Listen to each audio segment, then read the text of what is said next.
12 लाख की इनकम पे कोई टैक्स नहीं भरना, this is the best budget news I have received today.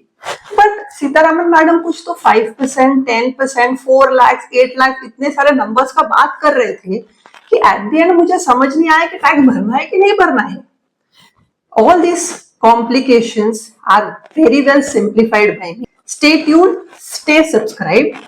अब आप अगर कोई इंडिविजुअल या HUF है जिनको एक नॉर्मल जैसे बिजनेस प्रोफेशन इनकम है, सैलरी है, हाउस प्रॉपर्टी, इंटरेस्ट, ऐसी जो इनकम है जिन पे कोई स्पेशल रेटेड टैक्स नहीं लग रहा है, ऐसी इनकम 12 लाख तक मिल रही है तो कोई टैक्स नहीं लगेगा। Let me explain you with an example.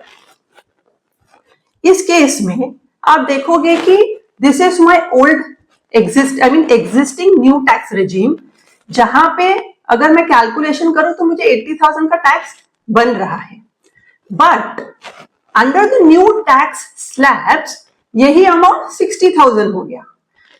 तो आप बोलोगे जीरो कैसे हुआ? तो what happens in such a case, अगर 12 एग्जैक्ट 12 या उससे बिलो है तो एक स्पेशल एग्जेम्पशन दिया गया है जिसके चलते आपका ये 60,000 भी नहीं बनेगा, इट विल बिकम जीरो।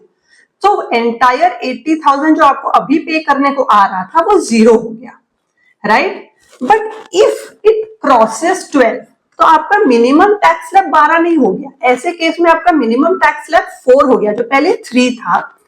तो मैं अगर ये 20, 22 ये सारे जो स्लैब्स अमाउंट्स हैं इनकम के उनको कंपेयर करूं तो स्टार्टिंग फ्रॉम दिस 80,000, 90, 1 लाख ऐसे बढ़ाते बढ़ाते मैक्सिमम 1,10,000 तक का मुझे बेनिफिट फिर भी मिलता है, even if I am of an income more than 12 lakh rupees, right? Zero नहीं हो जाएगा but at the same time benefit फिर भी है। दीज आर द नंबर्स जो बजट में भी उन्होंने बात किया था, 80,000, 1,10,000।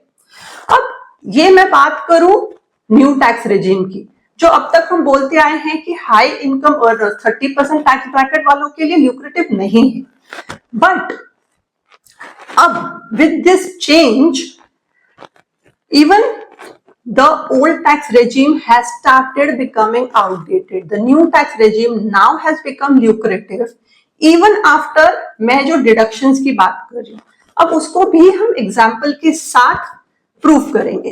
अब same figures, everything remaining the same, and now I'm comparing the existing old tax regime versus the amended new tax regime जो proposed है। अब एग्जिस्टिंग में मेरे 12, 20, 22 इस सब पे these are the taxes which I would required to be paid, ठीक है? यही अगर मैं न्यू रेजिम में जाती हूं तो my tax slabs would be 60, 2 lakhs, 250. These are the सीधा सीधा टैक्स सेविंग्स। अब मैं बोलूं यहाँ पे मैंने कंपेयर किया है एक्सक्लूडिंग एनी डिडक्शन। तो जब डिडक्शन आता है तो डिडक्शन आने के बाद प्रिज्यूमिंग कि मैं 30% टैक्स ब्रैकेट में हूं, मुझे इन्वेस्टमेंट कितना करना पड़ेगा? तो the investment will be somewhere around 5,75,000, 7,08,000, 7,75,000 is the maximum.